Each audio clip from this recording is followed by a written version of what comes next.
Hello guys, welcome back to this channel. Guys, इस video में हम लोग बात करेंगे वोडाफोन आइडिया लिमिटेड के बारे में। लेकिन शुरू करें उससे पहले आपसे रिक्वेस्ट करूंगा कि अगर आप इस चैनल को फर्स्ट टाइम देख रहे हैं तो सब्सक्राइब करके बेल आइकन को हिट कर लीजिए ताकि वीडियोस की नोटिफिकेशंस आपको मिलती रहें और आप सबसे पहले देख पाएँ। तो गाइस, वोडाफोन आइडिया लिमिटेड में एक छोटी सी अपडेट है, एक छोटी सी बात का खुलासा हुआ है। मैं वो आप लोगों के साथ डिस्कस करूंगा और क्या उसका इम्पैक्ट हो सकता है वो भी हम डिस्कस करेंगे। लेकिन हम सबसे पहले फ्राइडे के दिन कैसा कारोबार गया उसको देखना ज़रूरी समझेंगे।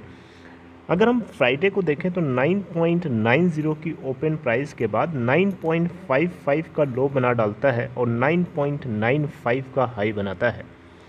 अगर हम क्लोजिंग प्राइस की बात करें तो 9.75 की है, जो कि 0.15 रुपये नीचे क्लोज होता है, यानी 1.52% नीचे क्लोज होता है अपने लास्ट क्लोजिंग प्राइस 9.90 के रिस्पेक्ट में। टोटल वॉल्यूम ट्रेडेड की बात करें एनएससी के ऊपर तो 21,91,76,606 क्वांटिटीज ट्रेड हुई, जिसमें से डिलीवरी परसेंट 35% है।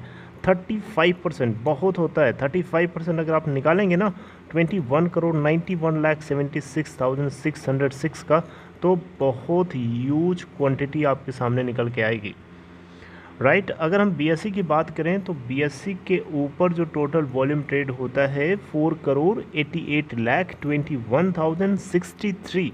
अब इसमें से 29.93 तकरीबन 30% के आसपास की डिलीवरी उठाई गई।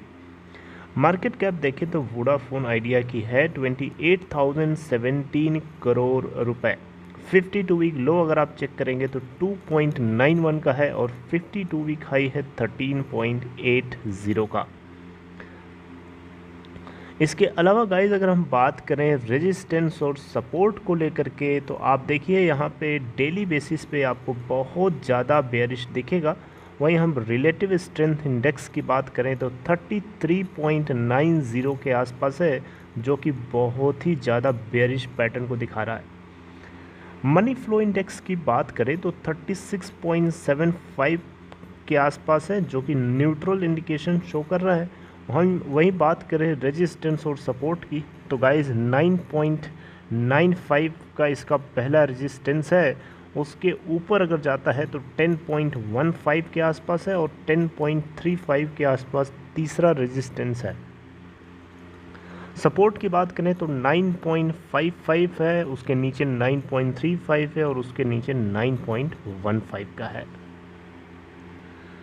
तो वोडाफोन आइडिया लिमिटेड के अंदर एक छोटी सी अपडेट है। अपडेट क्या है? अपडेट ये है गाइस, ये आप लोगों को मैंने बताया था कि कंपनी ने जनवरी के महीने में, यानी जनवरी 2021 के महीने में नेट सब्सक्रिप्शन के अंदर या जो इनका नेट सब्सक्राइबर काउंट निकल के आया था वो 286 मिलियन, यानी 286 मिलियन, जिसमें कंपनी ने साफ साफ ये बताया था कि जनवरी के महीने में इनको नेट सब्सक्रिप्शन गेन हुआ है, लूज़ नहीं हुआ है, राइट। लेकिन सच्चाई जो है सामने जब आती है, इसको लेकर के लोगों ने दांतों तले उंगलियां दबा ली। उन लोगों की मैं बात कर रहा हूँ जिन लोगों ने या जिन एनालिस्ट्स ने बेसिकली फोरकास्टिंग करी थी इसको लेकर के कि ये वन टाइम गेन हुआ है, राइट। बेसिकली यहाँ पे हुआ क्या है, आपको थोड़ा सा जान करके फ़नी लगेगा, लेकिन यहाँ पे कंपनी की तरफ से खुद रिपोर्ट किया गया था। यहाँ पे ट्राई जो पब्लिश करता है डेटा, वो डेटा बेसिकली कंपनी की तरफ से भेजा गया होता है, उसको ट्राई रिपोर्ट करता है। तो वोडाफोन आइडिया जो भेजेगा ट्राई को, ट्राई उसी को पब्लिश करेगा, सीधी सी बात है। तो यहाँ पे हुआ क्या था कि telecom regulatory authority of India, try, जो कि मार्केट रेगुलेटर है, आपको पता है ना, तो इन्होंने 1.7 मिलियन का नेट सब्सक्रिप्शन एडिशन शो किया था, जिसमें जो ऐसा माना गया है आगे कि ये यूपी के अंदर वेस्ट पार्ट में सबसे ज़्यादा गेन हुआ है और इनके और रिमेनिंग सर्कल्स में लॉस हुआ है, जिसकी वजह से टोटल जो इनके पास नेट वैल्यू निकल के आती है वो गेन की निकल के आती है 1.7 मिलियन, राइट। लेकिन कंपनी की तरफ से बताया गया कि ऐसा एक एरर क्रिएट हो गई है। इस एरर क्रिएट होने के पीछे कारण ये था कि कंपनी का जो एग्जीक्यूटिव है वो डेटा को प्लॉट करते समय एरर हो गई थी, राइट। तो अब यहाँ पे कंपनी का बोलना है कि इन्होंने करेक्ट नंबर्स जो हैं ट्राई को भेज दिए हैं, राइट। लेकिन अब आप पूछेंगे कि ये करेक्ट नंबर्स क्या हैं, यानी वोडाफोन आइडिया का करंट सब्सक्रिप्शन कितना है जनवरी के महीने तक का। तो गाइस इसके बारे में अभी किसी भी तरीके का असर्टेन कर पाना मुश्किल है, क्योंकि अभी हम लोगों के पास डेटा नहीं आया है, मार्केट में डेटा पब्लिश नहीं हुआ है। अब इसको ट्राई पब्लिश करेगा तभी पता चलेगा, जो कि ये एक्सपेक्टेड है कि नेक्स्ट वीक में, अगले महीने के नेक्स्ट वीक में या फिर नेक्स्ट वीक में जो हमारा नेक्स्ट ट्रेडिंग वीक स्टार्ट हो रहा है कल से, उसके अंदर हो सकता है ये पब्लिश कर दे। डेफिनेटली आपको अपडेट किया जाएगा, राइट। फाइनेंशियल टाइम्स की रिपोर्ट के अकॉर्डिंग 2021 जनवरी के 2021 मंथ के लिए 2021 के जनवरी मंथ के लिए जो वोडाफोन आइडिया के पास सब्सक्राइबर काउंट है 256 मिलियन के आसपास है, ऐसा फाइनेंशियल एक्सप्रेस में लिखा गया है। अब ये कितना सही है कितना गलत है, ये ट्राई की तरफ से जब रिपोर्ट पब्लिश होगी उसके बाद ही इसके बारे में कमेंट करना सही होगा। तो गाइस अभी आपको बताना चाहूँगा, जनवरी के महीने में एयरटेल की बात करें तो सबसे नंबर 1 पोजीशन पे बना हुआ है कस्टमर्स या सब्सक्रिप्शन को गेन करने के लिए। ऐसा इसलिए मैं बोल रहा हूँ क्योंकि जियो जितना गेन किया है उससे 2 या 3 गुना ज़्यादा गेन किया है, 2 और 3 टाइम्स गेन किया है भारतीय एयरटेल। तो यहाँ पे मैं वोडाफोन आइडिया कंपनी को लेकर के बहुत ही ज़्यादा एक्सपेक्टेड हूँ, काफ़ी उम्मीद है मुझे, और मुझे ऐसा लगता है कि आने वाले टाइम में अगर सिचुएशन सही होती है तो डेफिनेटली वोडाफोन आइडिया भी कस्टमर्स को गेन करेगा। यहाँ पे जियो की तरफ से जो 2G कस्टमर्स को मुक्त करने भारत को 2G कस्टमर्स से मुक्त करने के लिए 4G फ़ोन या जो मोबाइल लॉन्च किया गया है और जो 5G फ़ोन्स लॉन्च करेंगे, डेफिनेटली इसके अंदर क्वालिटी तो नहीं होगी, क्योंकि हम लोगों ने देख लिया है पहले कि जियो जो फ़ोन लॉन्च करता है उसके अंदर कितनी क्वालिटी होती है, कितनी ड्यूरेबिलिटी होती है उसकी, और कितना उसके ऊपर ट्रस्ट किया जा सकता है। मार्केट को पहली बार नहीं देख रहा है, मार्केट को बहुत अच्छे से पता चल चुका है, लोगों को, कस्टमर्स को, लोगों को अच्छे से पता चल चुका है। तो इस बीच में ये हमारी रिस्पॉन्सिबिलिटी बनती है कि हम वोडाफोन आइडिया के सिम को यूज़ करें, और यहाँ पे कंपनी जो है 2G सब्सक्रिप्शंस को पूरी तरीके से देश के अंदर से हटाने के लिए, उसको 4G में बेसिकली टर्न करने के लिए अपना कैंपेन चला रही है। आपको बताना चाहूँगा, वोडाफोन आइडिया कंपनी अपने 3G सब्सक्राइबर काउंट को पूरे के पूरे तरीके से फेज्ड मैनर में पूरे ऑल इंडिया के अंदर 4G में ट्रांसफॉर्म करने के लिए आई थिंक ये ऑलमोस्ट काम हो चुका है, राइट, ऑलमोस्ट हो चुका है।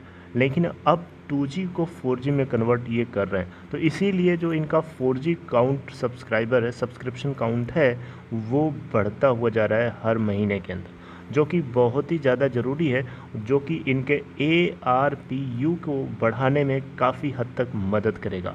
आप थोड़ा सा खुद से सोचिए, एक कस्टमर है जो 2G सिम यूज़ करता है, दूसरा कस्टमर है जो 4G सिम यूज़ करता है।